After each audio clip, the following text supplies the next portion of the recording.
Eh oh!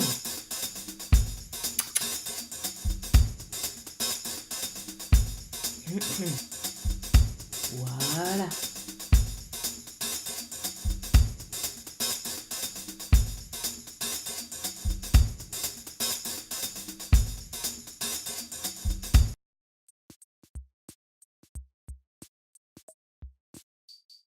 Non, mais en fait, j'ai un parcours assez classique, hein, très simple. J'ai fait une école de cinéma, j'ai fait le conservatoire du cinéma français. Et puis après, j'étais à Paris 8, où j'ai beaucoup appris en termes de militantisme, surtout. Et j'ai fait un master en cinéma expérimental. Du coup, j'ai grandi après en banlieue, à Maison-Alfort, et je faisais partie d'un des premiers groupes de rap féminins qui s'appelait les Ladies Night. C'est comme ça qu'on a pu exister, en tout cas pour les jeunes issus de la banlieue dans les années 80.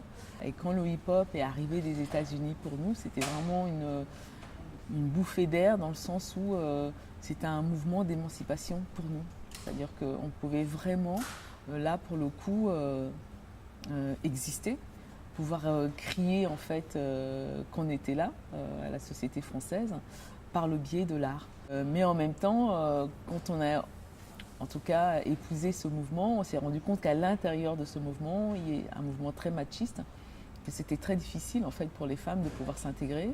Nous, on a eu tout de suite envie en tout cas de parler des thématiques qui nous intéressaient. Qu'est-ce qu'une jeune fille de banlieue en fait pouvait défendre comme type de pensée à cette époque-là. Pour pouvoir en fait faire passer mes idées, je vais travailler avec ce médium qui est le cinéma. Effectivement, je fais ces objets qui sont des espèces de films un peu expérimentaux, qui ne sont pas vraiment des documentaires. Donc du coup, je commence aussi à montrer ces objets dans l'univers, dans le monde de l'art contemporain. Je me rends compte qu'en plus, autour de moi, il y a de plus en plus d'amis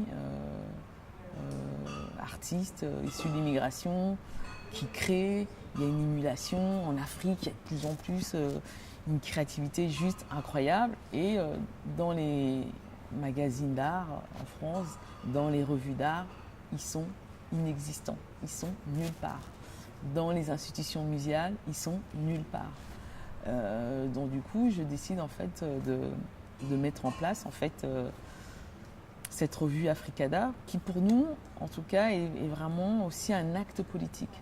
Le fait de créer cette revue, pour nous, était une manière politiquement, dans le monde de l'art, de dire voilà, on existe, on est là, et on a envie de raconter aussi notre histoire, de se réapproprier aussi une certaine histoire de l'art qui a été écrite par l'Occident d'une manière très hégémonique, où quand on existe, on est vu d'une manière très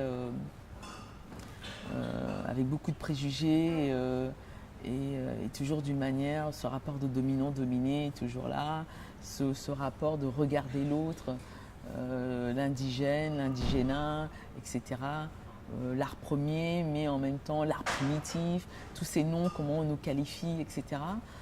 Comment réécrire cette histoire, comment repenser, comment se réapproprier cette histoire telle que nous on la vit, telle que nous on la pense. La revue, c'est une revue qui est assez conceptuelle parce que c'est aussi un espace d'émancipation et c'est un espace curatorial.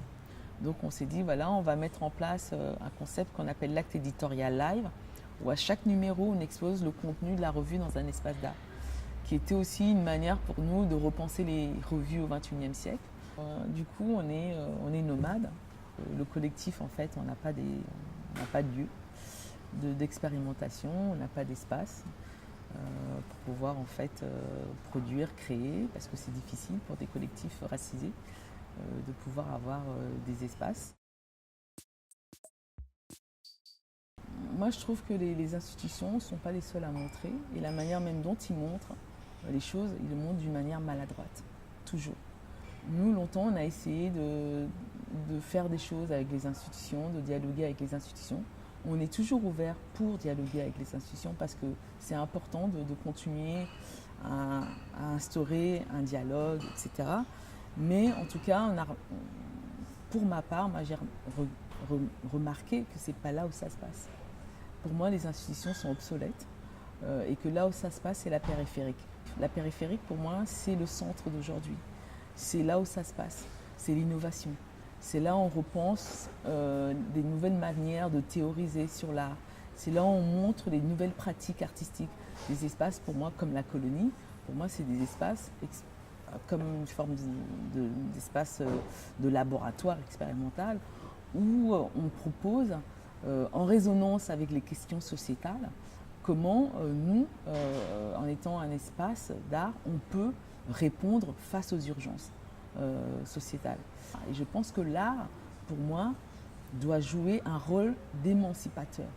C'est-à-dire que donner des clés, des outils à nos sociétés d'aujourd'hui pour pouvoir montrer la voie de comment s'émanciper du capitalisme, comment s'émanciper de la montée des discours en proposant justement des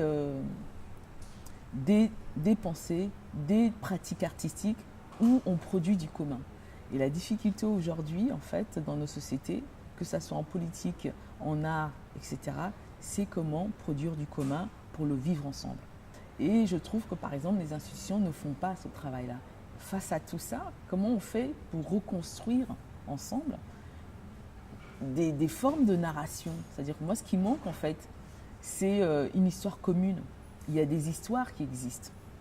Nous, on a des histoires invisibles, parce qu'à un moment donné, c'est le choix aussi de la France qui a décidé de dire, voilà, on va rendre certaines histoires visibles et d'autres invisibles, comme si elles n'avaient jamais existé. Et du coup, les enfants qui sont issus de ces histoires-là, c'est difficile pour eux de s'intégrer, de vivre dans une société qui refuse de reconnaître une partie de leurs histoires.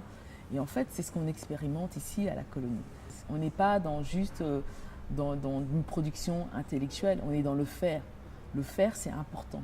C'est-à-dire qu'aujourd'hui, pour moi, je ne peux pas théoriser quelque chose si cette théorie-là, je ne la mets pas en pratique dans mon quotidien pour savoir si elle fonctionne ou pas, quel impact ça a sur l'individu ou quel impact ça a, en tout cas, dans la société dans laquelle je vis. Par exemple, le prochain numéro dont on sort d'Africada, qui sort en novembre, c'est comment des nouvelles pratiques artistiques peuvent guérir la société d'aujourd'hui. Mais les maladies sociétales dont on parle, c'est le populisme, c'est le racisme, c'est la montée des discours des extrêmes. Pour nous, c'est ces maladies-là. Comment soigner ces maladies-là aujourd'hui au travers de nos pratiques artistiques quotidiennes?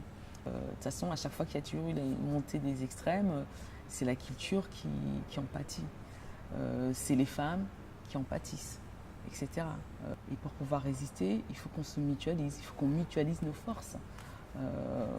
Pour justement, parce qu'on sait qu'on est fragile et que du jour au lendemain, ces petits endroits, ces petites poches de résistance peuvent du jour au lendemain disparaître. Pour moi, les institutions muséales, pour moi, c'est des espaces obsolètes qui se sont arrêtés dans le temps et qu'au XXIe siècle, ils ont du mal, même s'ils récupèrent, ils aspirent maintenant aujourd'hui très vite ce qui se passe à la périphérique. Mais la seule chose qui nous différencie, c'est que nous, quand on fait des choses, on construit avec les concernés. Dans les institutions muséales, ils construisent sur nous, sans nous. Et ils disent, venez voir ce qu'on fait sur vous. Donc, ce n'est pas produire du commun. Mon discours, c'est vrai qu'il a changé depuis les 8 ans tu vois, que je suis, qu'on a monté Africada. Africada, c'était comment être visible, comment rendre visibles ces artistes qui sont invisibles, comment rendre visibles nos récits, nos narrations, etc., etc. Dans Africada, on a totalement changé de stratégie où justement la finalité, c'est plus être visible. La finalité, c'est d'être dans le faire et d'être dans le secret. Parce qu'à chaque fois qu'on essaie de construire quelque chose, c'est déconstruit le lendemain. Tu vois. Et donc du coup, c'est réapproprié vite fait par les institutions, mais vidé de leur sens. On ne peut plus continuer à parler de nous sans nous. On doit produire du commun pour apaiser, tu vois, les choses. Moi, je trouve que c'est une perte de temps d'essayer de courir auprès des institutions pour essayer de leur expliquer qu'il faudrait faire des choses avec nous.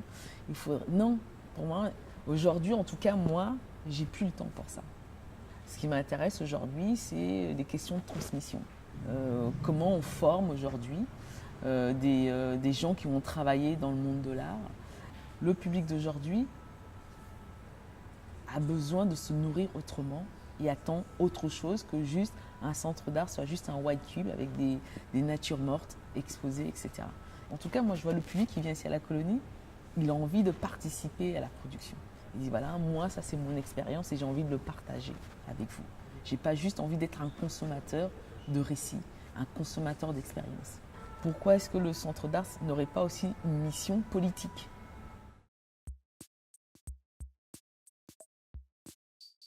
C'est difficile parce que quand tu es dans la place du dominant, le dominant c'est le côté très paternaliste.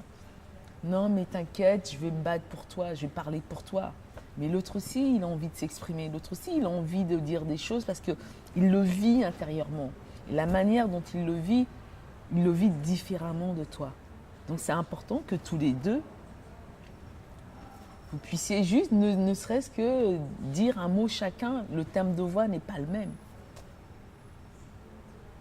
Et ça, en France, c'est impossible. Aujourd'hui, c'est impossible dans les institutions, ils ne comprennent pas. Alors, aux États-Unis, ça fait très très longtemps. En Angleterre, ça fait longtemps. En Allemagne, ils ont compris aussi. Moi, je vois dans les conférences, dans les choses qu'ils font, ils ont vraiment compris. Mais en France, c'est impossible. Parce qu'il y a un refus de la France d'accepter cette histoire. C'est le défi du XXIe siècle ici en France. Il dit ouais mais on ne comprend pas, on n'arrive pas à vivre ensemble, on ne se supporte plus. Pourquoi ? Pourtant c'est des choses simples. Et cette simplicité, on n'arrive pas à l'appliquer. Parce que ce rapport de dominant-dominé, même inconsciemment, tu vois, on ne veut pas inconsciemment céder sa place de dominant. Donc on dit oh non mais on va parler sur lui, c'est déjà bien qu'on parle sur toi, tu vois, tu devrais déjà être content. Je dis non, je ne veux pas que tu parles sur moi, je n'ai pas besoin. Quand j'ai envie de m'exprimer sur moi, je sais comment le faire. Mais par contre, ça m'intéresse de parler avec toi. Voilà, la différence, elle est là.